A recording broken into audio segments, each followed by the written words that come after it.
So I hear mankind saying they want to save themselves, they want to save their planet. There seems to be a whole lot of worry going on.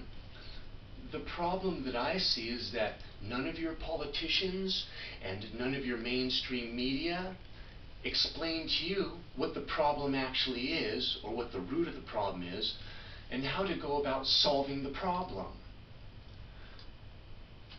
Pollution, the medical system, your individual health, happiness, wars, the monetary system, they're all interwoven. This is some background information. I'm going to be talking to you about money. What money is and how it functions properly in an economic system. I'll refer you to my other lecture. I'll read just a little bit from this and then I'll move on. So, the Federal Reserve Bank is a private company. Article 1, Section 8 of the Constitution states that Congress shall have the power to coin money and regulate the value thereof. Today, however, the Federal Reserve Bank, which is a privately owned company, controls and profits by printing money through the Treasury and regulating its value.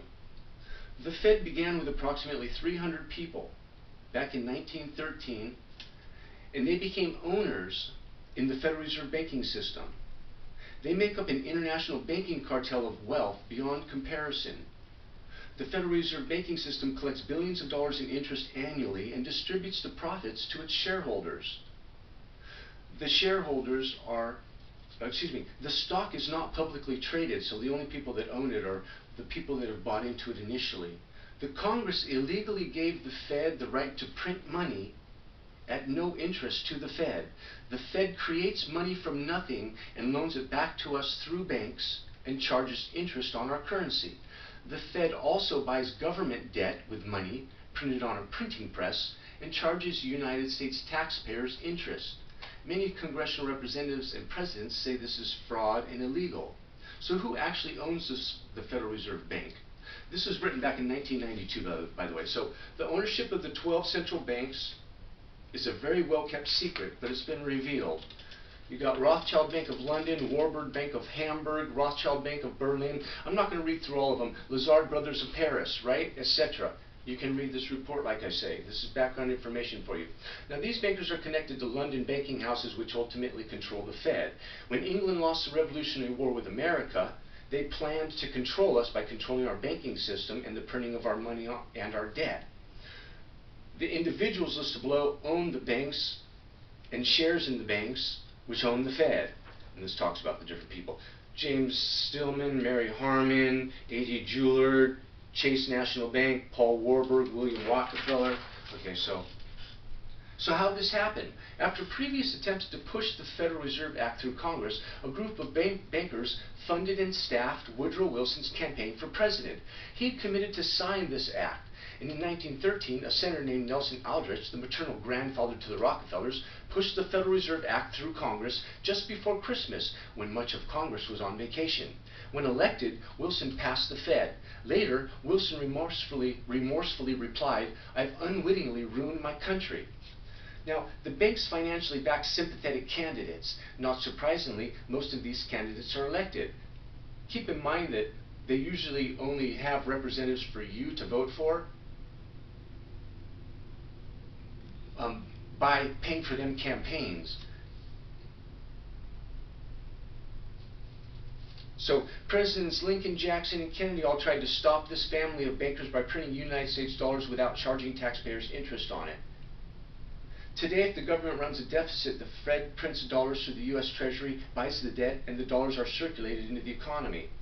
In 1992, taxpayers paid the Fed banking system $286 billion in interest on the debt, which the Fed purchased, by printing money virtually cost-free. 40% of our personal federal income taxes goes to pay this interest on this debt. The Fed's books are not open to the public, and Congress has yet to audit it.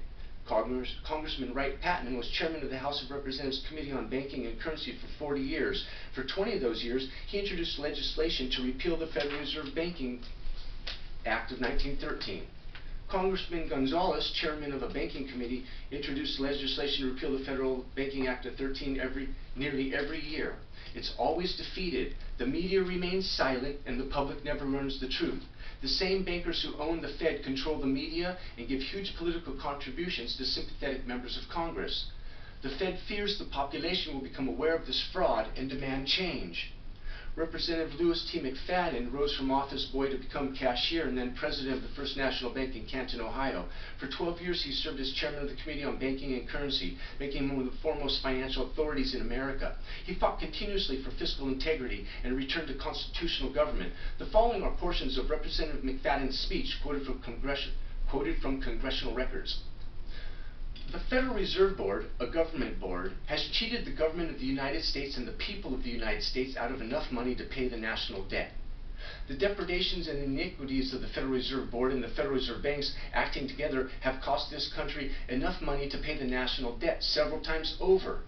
They are private credit monopolies which prey upon the people of the United States for the benefit of themselves and their foreign customers, foreign and domestic speculators and swindlers, the rich and predatory moneylenders. This is an era of economic misery, and for the reasons that caused that misery, the Federal Reserve Board and the Federal Reserve banks are fully liable.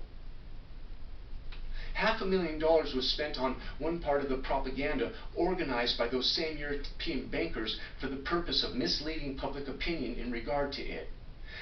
Every effort has been made by the Federal Reserve Board to conceal its power, but the truth is the Federal Reserve Board has usurped the government of the United States. It controls everything here and it controls all our foreign relations. It makes and breaks governments at will. No man and no body of men is more entrenched in power than the arrogant credit monopoly which operates the Federal Reserve Board and the Federal Reserve banks. These evildoers have robbed this country of more than enough money to pay the national debt. What the government has permitted the Federal Reserve Board to steal from the people should now be restored to the people. The Federal Reserve Act should be repealed and the Federal Reserve banks, having violated their charter, should be liquidated immediately. Faithless government officers who have violated their oath should be impeached and brought to trial. If the media is unbiased and independent and completely thorough, why haven't they discussed the Fed? Currently, half the states have at least a grassroots movement in action to abolish the Fed, but there's no press coverage. So then it goes on to talk about who owns the different stakes in CBS and NBC, talks about how the Rockefellers created the Council on Foreign Relations. More wars create more debt, which means more profit to the bankers. The bankers plan these wars so people become welcoming of United Nations intervention in order to pretend they're going to govern the world in peace.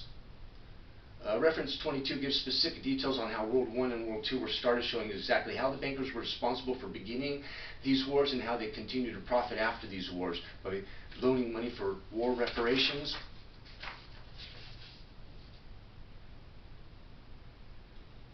These bankers started the IRS. They had a legal hand, the Internal Revenue Service, which is another private sector, so that they come and take our money with guns.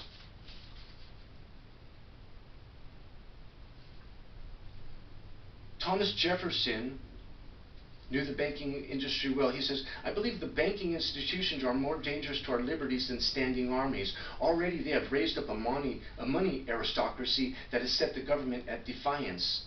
The issuing power of money should be taken from the banks and restored to the people whom it properly belongs.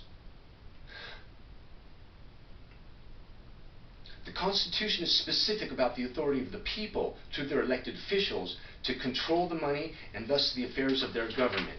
Okay, read the rest of this, you guys. I'm just going to read one quote from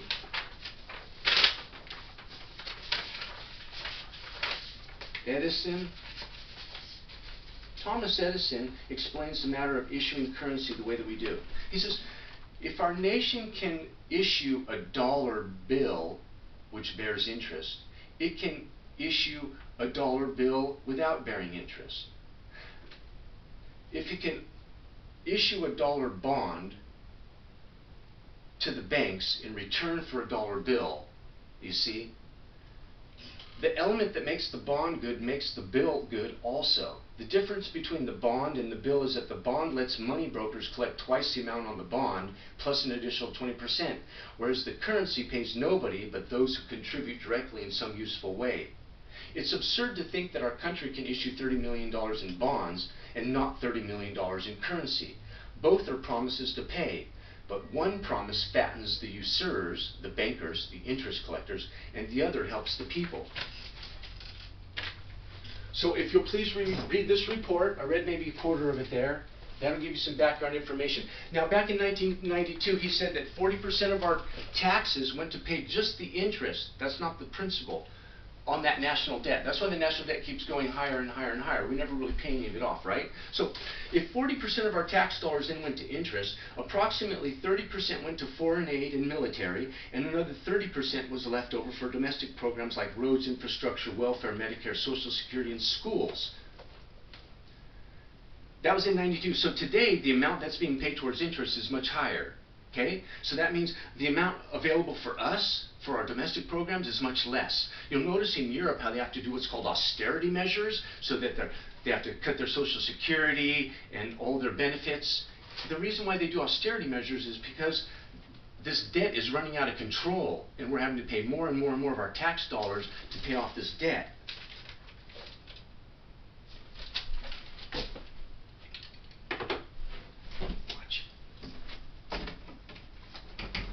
Right now, right, we're filled with ignorance because we don't know how this works.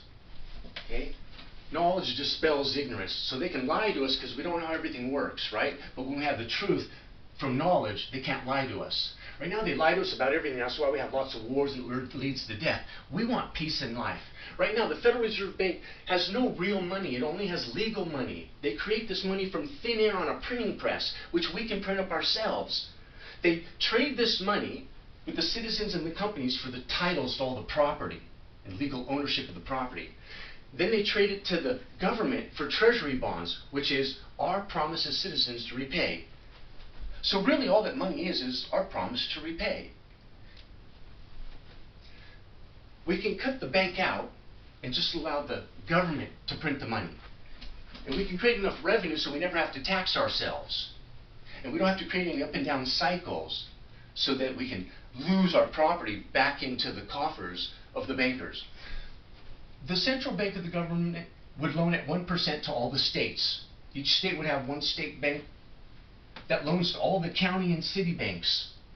The county and city banks is where all the people would go, all the companies and all the citizens. The citizens, so it gets loaned in, the government's only going to get 1% on all the money loaned out. And that's going to be enough to pay for all the infrastructure, etc., that it needs to take care of, all of its governing needs. If we need to adjust these interest rates slightly in order to gain more or less revenue for ourselves, our government to take care of ourselves, then we can do that. The state bank then loans it at 2% to its city and county banks, thereby making 1% for it. The city banks and county banks loan to the citizens at 3% and the corporations and companies at 4%. There's your higher tax rate for companies and corporations. Does that make sense to you guys? We can print the money ourselves.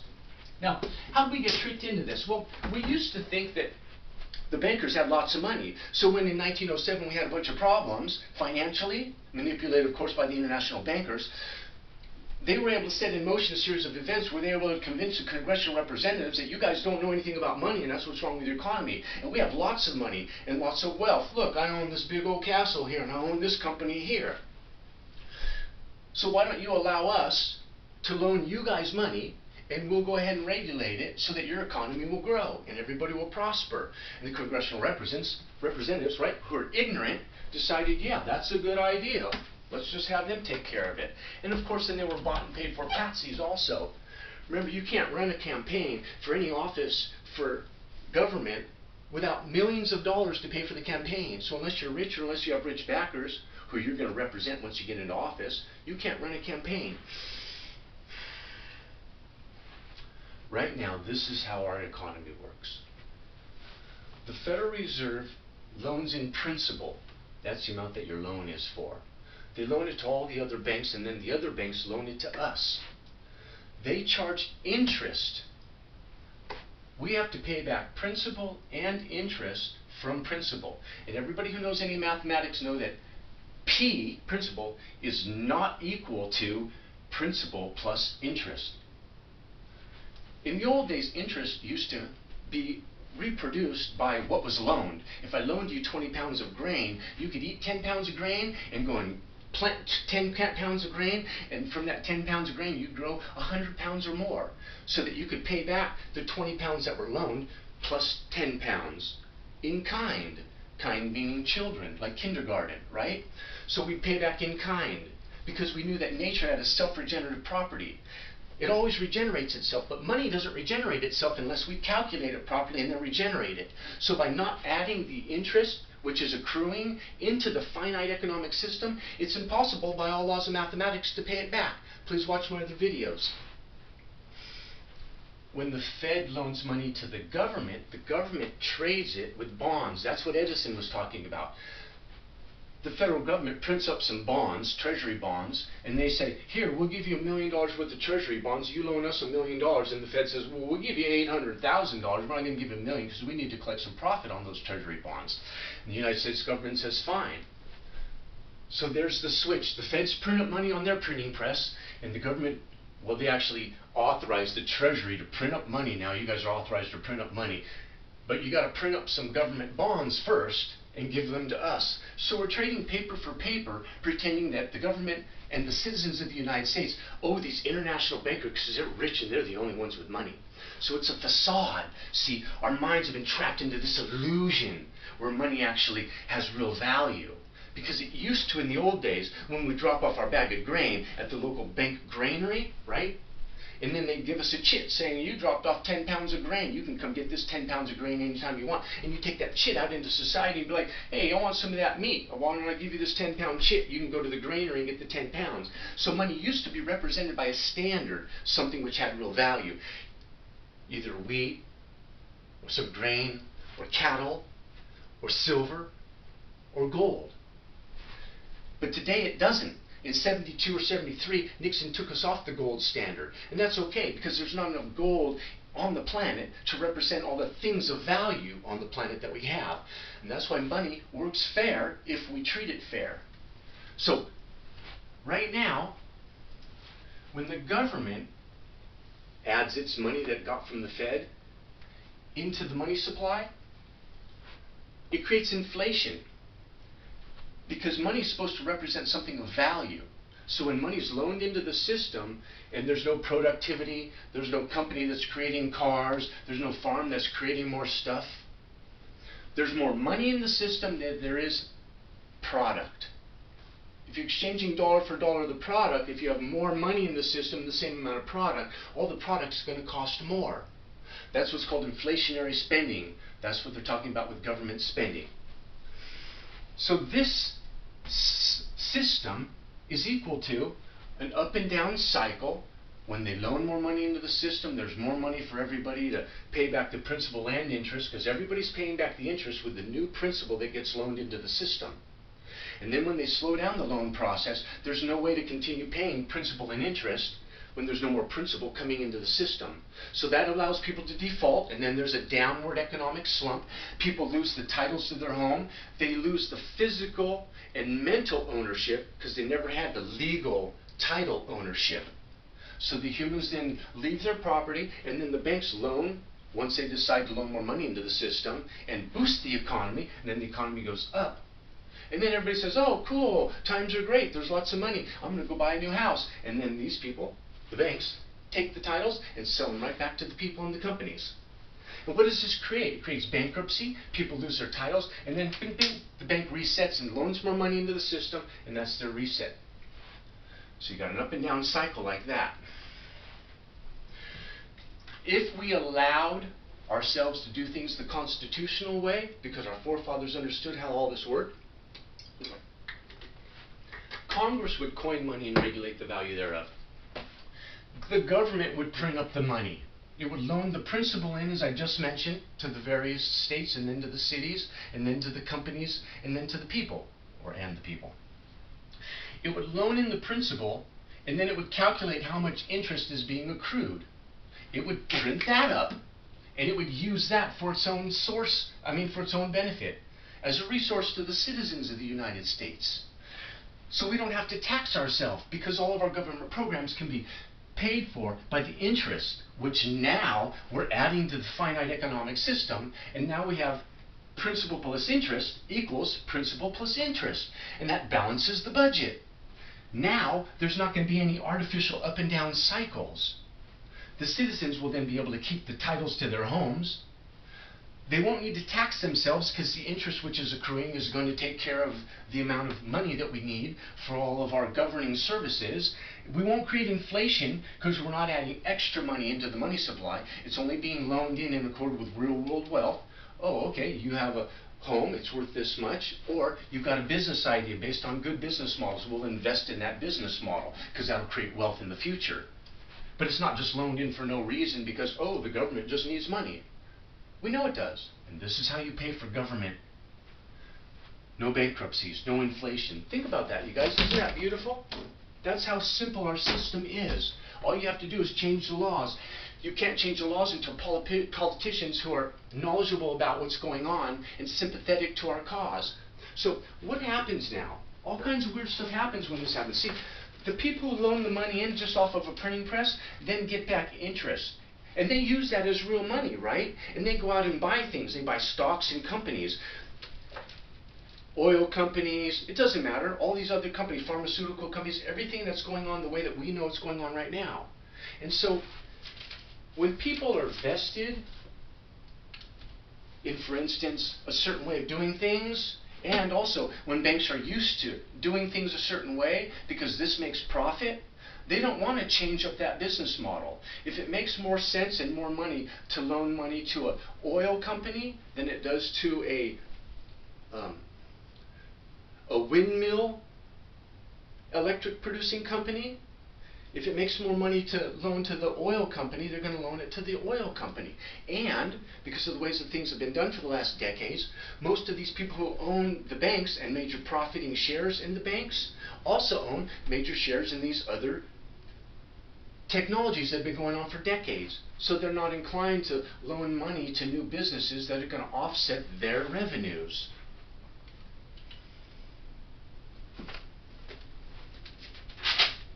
I think that's about it. I'll go through a history real quick. So 1913, the Federal Reserve Act is created by Congress. And then the next year, that same time, the IRS is created. So they have a legal way to go get the money.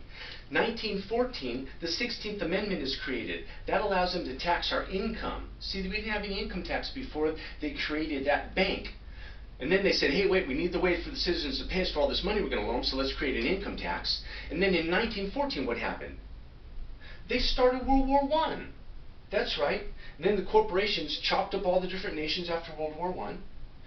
By the time of the New Deal in 1934, the debt was about $33 billion. And that amount of money represented the total cost of World War I plus foreign aid and war reparations. When we hear foreign aid, what we don't understand is usually what that means is not what we think. Oh yeah, let's help all those starving people. Maybe let's create some wells for them so they can have water. Let's help them. But that's not what we're doing. Foreign aid usually amounts to this. The government borrows money from the federal bank that we have to pay back as taxes, and then it loans it to another government under the stipulation that that government will use our corporations, which remember these bank owners own high stakes in order to come and develop a port, a road, and a mine, or an oil exploration, or whatever resources we're trying to get from these other countries. So our foreign aid really works like that. We give the money to that country pays our corporations to come in and create all of the infrastructure, and then when this country can't pay the debt, because you know how that works now, right? It's impossible to repay. When they can't pay the debt, the loan is reworked, and they end up privatizing, which is selling some of their industry, which we just created, back to our corporations. Now, this is how the economy works in almost every country. The federal Reserve Bank and its corporations, right, support and create opportunities for controlling and owning more resources around the world. And this is the same way that it works in the Chinese and the Russian systems also. Their banks and corporations are doing the same thing, and this creates proxy wars around the world with military intervention to try and topple a government one way or another. The same approximately 1% of people in Russia and China own and control approximately 90% of all the property, resources, intellectual property, and therefore the government.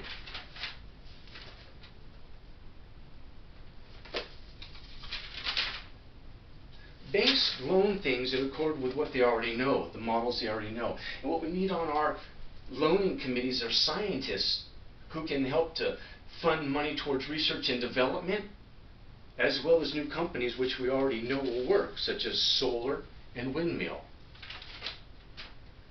So it's belief in the lie about money that only bankers are rich and have lots of money that's created this problem. But all they really have is the legal right to print money with no intrinsic value based on gold or cattle or wheat. And then they usurp our property when we can't pay it back. It's just crazy. Let's say one more thing here. Oh, so this is what's interesting about companies. So, like take Dick Cheney, for instance, right? He works at Halliburton. He's one of the chief executive officers, making lots of money. And then he goes in and he becomes vice president. Halliburton makes war materials and stuff. And then they go to war. Halliburton makes billions. And then when Cheney gets out of office, he goes back to work for Halliburton. Think about how people in Monsanto, who run Monsanto, go and work and run the FDA. And then they create the laws which say that it's okay for Monsanto to use things like Roundup, which now it's cool that we've finally proven that it creates cancer. So until we fix the main problem, which is our Federal Reserve banking system, we're not going to be able to solve the other problems on our planet, and we're going to continue to face what Europeans are facing now, austerity measures, because we have to pay more money back, which is all just an illusion. Go look up and down the street, all those cars and homes and trees, that's all the real world wealth. Remember, that's what we traded for the privilege and the right to use their money when we have the right to use our own. I hope that Americans and the rest of the world will wake up. You guys say you want to save yourselves. This is the first step. Have a nice day.